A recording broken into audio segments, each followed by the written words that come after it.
Bienvenue dans le podcast Kilo Émotionnel, le podcast qui t'aide à décoder les vraies raisons qui te poussent à trop manger. Je suis Johanna Verdi, coach de vie, auteure du guide Mon cahier Kilo Émotionnel, créatrice du programme Déjeuner en paix et moi-même ancienne mangeuse compulsive.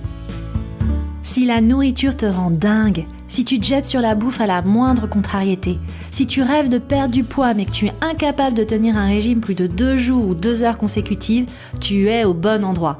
Avec ce podcast, je vais te montrer comment sortir de l'obsession alimentaire et faire la paix avec ton assiette et ta balance pour que tu puisses enfin consacrer ton énergie à ce qui compte vraiment. Hello et bienvenue dans ce premier épisode. Alors ce podcast, c'est vraiment un projet qui me tient à cœur. J'ai tellement de choses à partager sur le sujet de l'alimentation émotionnelle parce que je vois trop de personnes, surtout des femmes, souffrir inutilement. C'est vrai que derrière l'alimentation émotionnelle, le fait de manger ses émotions, il y a vraiment une souffrance invisible. Pourquoi ? Parce qu'en fait, il y a 2 forces qui s'exercent en nous. Une facette de nous qui est complètement insatiable et qui a juste envie de se remplir et de se gaver avec des aliments gras, sucrés, des aliments généralement catégorisés comme grossissants. Et en face de ça, il y a une autre force en nous qui s'exerce. Une envie d'être mince, de rester svelte, parce que la minceur est associée à la beauté, la vitalité et une certaine forme de séduction. Et c'est pas étonnant parce qu'effectivement, cette seconde force, elle vient d'une obsession, une obsession collective de notre société pour la minceur. Résultat, ce conflit intérieur, ça génère beaucoup de souffrance, beaucoup d'émotions négatives et évidemment, quand on ne sait pas gérer ces émotions négatives autrement qu'en mangeant, ça déclenche encore plus de compulsions alimentaires. Et aujourd'hui, il faut vraiment être conscient qu'on marche sur la tête. Il y a une véritable épidémie de troubles alimentaires. On voudrait nous faire croire que le problème aujourd'hui, c'est l'obésité. Moi, je pense qu'aujourd'hui, le principal problème, c'est l'obsession collective pour la minceur. La preuve, 50% des fillettes de 9-12 ans voudraient mincir. Tu te rends compte ? Une fillette sur 2 à l'école primaire se trouve déjà trop grosse. Chez les ados de 14-18 ans, c'est 65%. Et chez les femmes adultes, c'est 70% qui veulent mincir. La plupart d'entre elles ont déjà essayé 1, 2, 3, 4, 5 régimes si ce n'est plus. Elles sont prêtes à tout pour perdre du poids. Et pourtant, on le sait, les régimes ne marchent pas. La preuve, 90% des personnes qui perdent du poids grâce à un régime amaigrissant le reprennent dans les 5 années qui suivent. Mon intention avec ce podcast, c'est de t'aider à prendre conscience que derrière cette histoire de poids, il y a plus que des chiffres. Il y a plus qu'un IMC, plus que des calculs de calories ou de macros, plus que des additions de points Weight Watchers. Il y a une histoire, des histoires, qui méritent d'être entendues, partagées. Si tu savais le nombre de fois qu'on m'a raconté « J'ai commencé à grossir au divorce de mes parents. J'ai perdu 15 kilos après le décès de mon grand-père que j'adorais. J'ai pris 10 kilos après mon divorce. J'ai pris 30 kilos depuis la naissance de mes enfants. » Toutes ces histoires, elles méritent d'être entendues, partagées, pour pouvoir aussi être déconstruites et servir de miroir, peut-être aussi à la tienne, pour que tu puisses comprendre les vraies raisons qui te poussent à manger depuis des années, voire des décennies. Et justement, pour ce premier épisode, je voulais commencer par te raconter une histoire, mais pas n'importe laquelle. La mienne, mon histoire. Parce que c'est vrai, après tout, qui suis-je pour te parler de ce sujet tellement intime, tellement personnel ? Alors je me suis dit qu'il était aussi temps de me présenter, pour que tu comprennes un peu mieux par quoi je suis passée, pour pouvoir aujourd'hui te guider. Alors je m'appelle Joanne, j'ai 42 ans, je vis en couple en Seine-et-Marne, je suis maman d'un petit garçon qui s'appelle Louis et qui a 4 ans, je suis coach de vie, auteure du livre Mon cahier Kilo Émotionnel chez Solar, je suis créatrice du programme Déjeuner en paix qui depuis 2020 a déjà aidé plus de 250 femmes à se libérer de l'alimentation émotionnelle et je suis créatrice de contenu sur les réseaux sociaux. Mais avant de devenir un guide pour les autres, j'ai moi-même vécu sous l'emprise de la nourriture. Pendant près de 15 ans, j'ai mangé pour apaiser mon stress et mes angoisses et j'ai suivi un nombre incalculable de régimes pour compenser les dégâts de mes compulsions alimentaires. Mon histoire, elle débute à Aubervilliers en Seine-Saint-Denis, c'est là que je suis née et que j'ai grandi. Mes parents étaient immigrés du Maroc, ils sont arrivés en 1971 et ils étaient vraiment obnubilés par notre intégration et notre réussite. Et j'ai vraiment le souvenir de mon père qui depuis toute petite me disait « ma fille, toutes les phrases de mon père commençaient par ma fille. Ma fille, si tu travailles bien à l'école, tu décrocheras des bons diplômes, tu trouveras un bon travail, tu trouveras aussi un bon mari, vous achèterez une maison, vous aurez des enfants et tu seras heureuse, ma fille. Et j'avoue, sur le papier, ça avait l'air génial, donc j'ai suivi ses conseils en bonne petite fille que j'étais. J'ai travaillé dur à l'école et par la réussite académique, j'ai intégré une grande école de commerce qui s'appelle l'ESSEC pour ensuite décrocher de super jobs dans le marketing, que ce soit chez Nestlé, dans les cosmétiques ou pour les grands magasins Printemps. À 25 ans, j'étais propriétaire de mon appart, j'avais un chéri avec lequel je filais le parfait amour, un placard rempli de vêtements, je faisais des voyages au bout du monde tous les étés. J'étais sportive, je courais des semi-marathons, j'étais vraiment la trentenaire à qui tout réussit. Et franchement, sur le papier, j'avais tout pour être heureuse. Mais en réalité, je vivais un profond mal-être. Toute ma vie, je me suis sentie nulle, moche, grosse, toujours trop grosse. J'avais une faible estime de moi, je me comparais, j'avais l'impression que tout le monde était mieux que moi. Et que pour être à la hauteur, il n'y avait qu'une solution, travailler dur et surtout être mince. Et j'ai tout fait pour. J'ai tout testé. Mon obsession pour la minceur, je dirais qu'elle a commencé lors d'un premier stage dans les cosmétiques justement. J'avais tout juste 20 ans et je me souviens travailler quasiment uniquement avec des femmes. À la cafette le midi, tout le monde ramenait sa gamelle et toutes les nanas parlaient de poids ou des dernières techniques CellUM6 et autres qu'elles avaient essayées pour enfin se débarrasser de leurs kilos en trop. C'est là que cette graine a germé en moi. J'ai commencé à me dire que finalement le poids c'était vraiment important et la clé pour être acceptée. Une des filles de mon âge disait avoir perdu 15 kilos avec le régime Montignac.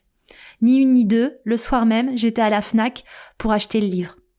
Et puis ensuite, c'est enchaîné des années de régimes en tout genre en fonction de la mode du moment. J'ai évidemment testé la chrononutrition, les régimes hypoglucidiques, le tout fruits, le tout soupe, le régime pomme, ananas, la diète végétarienne, manger bio, éviter les aliments transformés. Et évidemment, le régime du camp a avalé des tranches de dinde et des bâtonnets de surimi à n'en plus pouvoir. Je passais beaucoup de temps en cuisine, je testais les cures de jus, les méthodes détox, je suis partie en stage, jeûne et rando pour perdre du poids et surtout lutter contre mon addiction au sucre.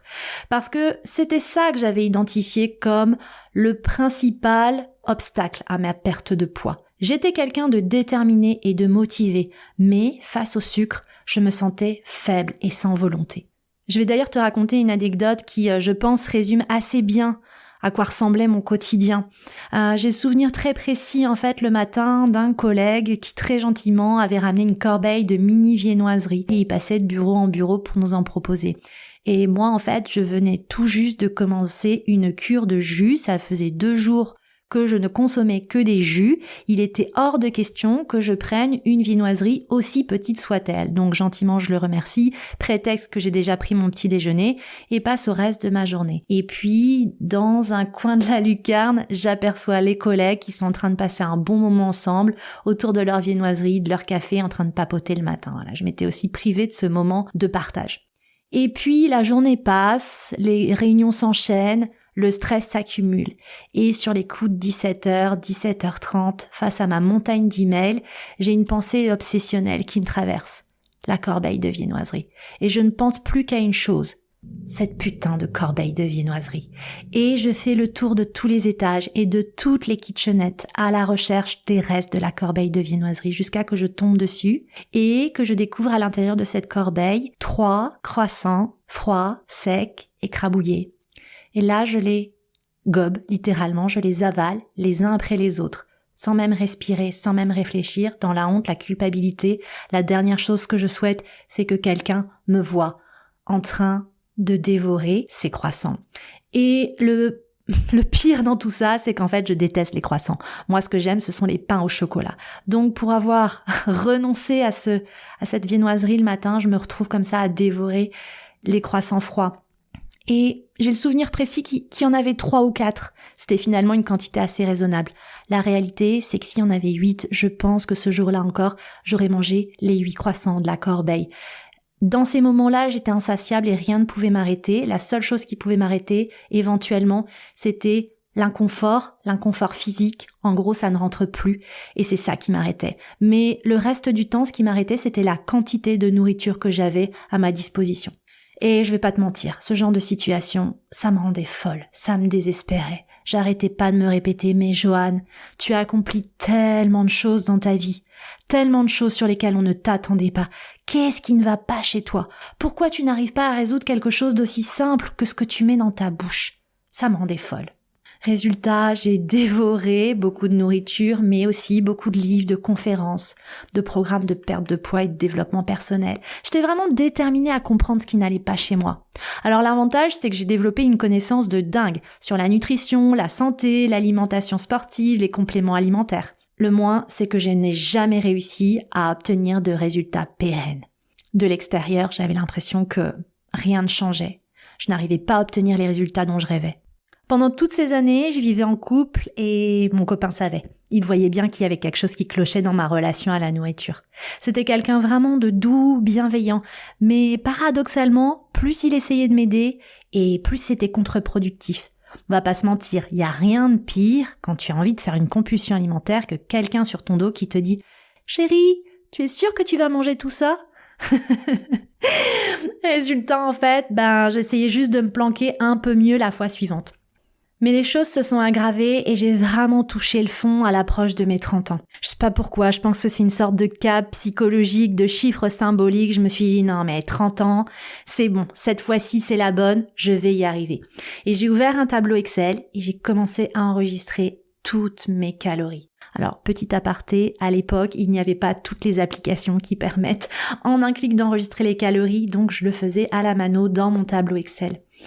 Je me restreignais à 1200, 1500 calories par jour. Je pratiquais des activités sportives 5 à 6 fois par semaine. Et en 3 mois, j'ai perdu tout le poids que je souhaitais perdre et même plus. D'ailleurs, c'est quelque chose que je n'ai pas précisé, mais en gros, je faisais 55-56 kilos pour 1m62. En vrai, j'étais parfaitement proportionnée, mais j'avais en tête un objectif, encore un chiffre rond. Je t'ai dit que j'avais un truc avec les chiffres ronds. C'était 50 kilos. Je voulais faire 50 kilos. Ne me demandez pas pourquoi, je n'en sais rien, mais le 50, ça me plaisait bien. Et en 3 mois, j'y suis arrivée. En effet, j'ai perdu très très vite, 5-6 kilos, et je suis même descendue en dessous de mon objectif, faisant 48-49 kilos. J'y étais arrivée enfin. Une partie de moi était extatique. J'étais sur mon nuage, victorieuse. J'y étais arrivée.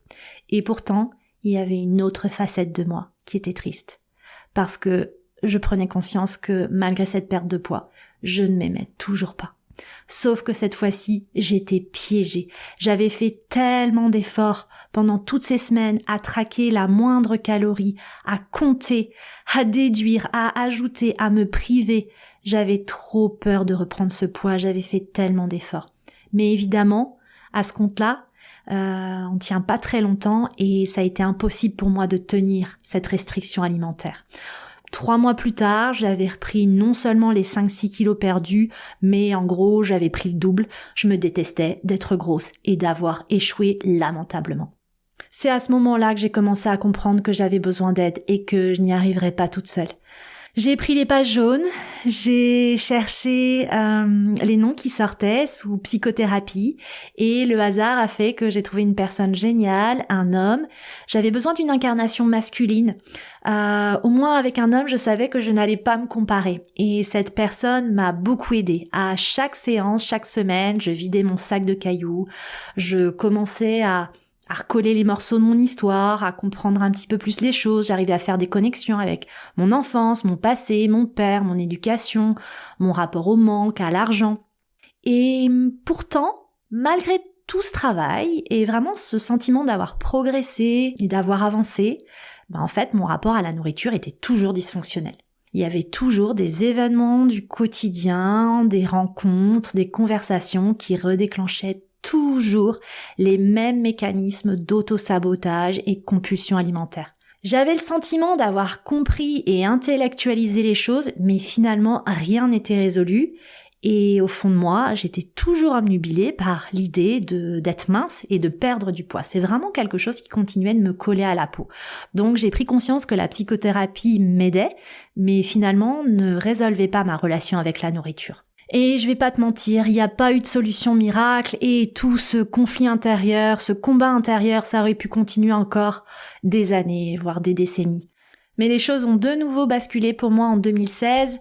J'ai 35 ans, je suis au top professionnellement, directrice marketing d'une boîte de transport. J'ai un salaire à 6 chiffres, un bureau gigantesque, je suis membre Comex. Bon, je continue de m'empiffrer de madeleines industrielles cachées dans le placard de mon bureau, mais en apparence, tout va bien. Et puis, paf, je me fais licencier du jour au lendemain. Et paf, en fait, mon couple bat de l'aile et on décide de se séparer. Et paf, on me détecte un problème de santé féminin. 2 fibromes gros comme des pamplemousses à la surface de l'utérus alors que je n'ai pas encore d'enfant.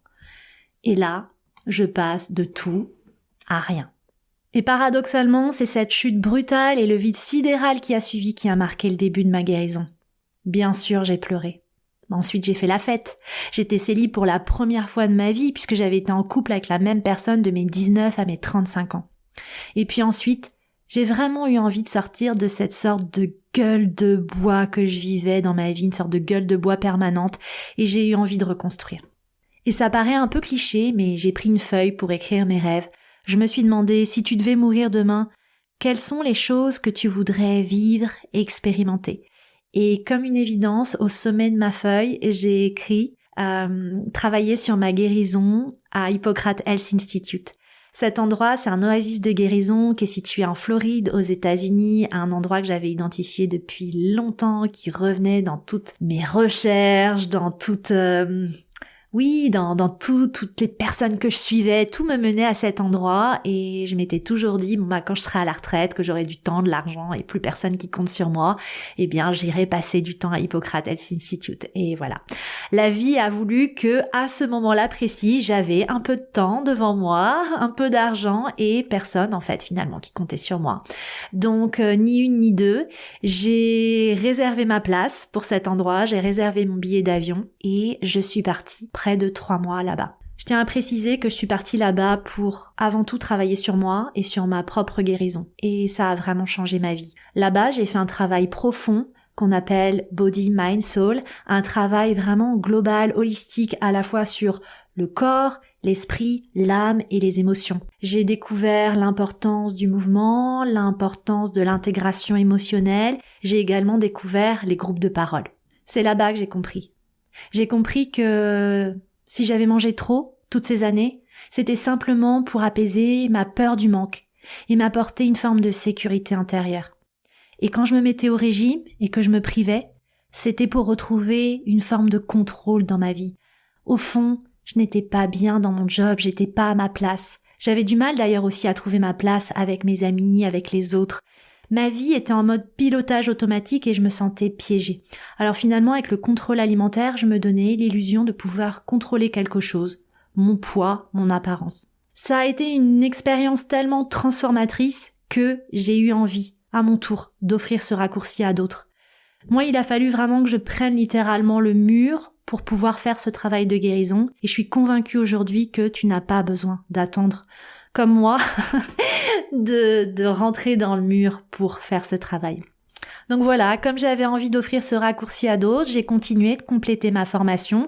Je suis devenue coach certifiée, diplômée de IIN, qui est Institute for Integrative Nutrition, une école de nutrition basée à New York. Et de retour en France, j'ai utilisé un contrat intérimaire chez Google comme transition, avec l'idée très claire de devenir coach. J'étais marketeuse le jour et j'offrais des ateliers et des coachings individuels le soir et le week-end, jusqu'à en faire mon activité principale. Et franchement, je n'ai jamais accompli autant de choses dans ma vie que dans les 3 années qui ont suivi ma guérison. J'ai retrouvé un chéri, on a eu le temps de faire un enfant puisque notre petit garçon Louis vient de fêter ses 4 ans. On a quitté Paris pour un écrin de verdure en Seine-et-Marne. Et puis aujourd'hui, j'exerce vraiment un métier passion. Bah oui, on va pas se mentir. Quand la nourriture ne prend plus toute la place dans ta tête et dans ta vie, c'est fou ce que tu peux accomplir. Alors voilà, depuis j'aide les femmes à se libérer des compulsions alimentaires en décryptant enfin les vraies raisons qui les poussent à trop manger. Je les aide à retrouver confiance en elles et libérer de la bande passante pour ce qui compte vraiment. Et en près de 5 ans, je suis fière d'avoir accompagné près de 10 000 personnes à travers mes conférences, mes ateliers et mes livres. Je sais que j'ai trouvé ma zone de génie et ma mission de vie. Et ça me fait un frisson de te le dire. J'en suis très fière. Voilà pour mon histoire. Sache que je ne suis pas meilleure que toi. Et si j'y suis arrivée, tu en es toi aussi tout à fait capable. mais à une seule condition. Commencer à regarder au bon endroit. Et mon petit doigt me dit que ce n'est pas du côté de ton assiette ni de ta balance que tu dois regarder. Je te donne rendez-vous dans le prochain épisode. On parlera des craquages alimentaires. Je vais t'expliquer les 3 erreurs que tu commets sûrement et qui font que tu craques sur les aliments gras et sucrés et les changements que tu dois mettre en place pour que ça change. Je vais aussi te partager un exercice d'observation simple qui te permettra déjà de faire bouger les lignes. J'ai hâte de te retrouver pour le prochain épisode. En attendant, si tu souhaites soutenir ce podcast, je t'invite à le couvrir d'une pluie d'étoiles sur les plateformes de diffusion et notamment les incontournables Apple Podcast et Spotify. C'est ce qui permettra à un maximum de personnes de découvrir ce message, ces conseils pour les aider enfin à sortir de la spirale de l'obsession alimentaire. Je te remercie pour ta présence et je te donne rendez-vous au prochain épisode.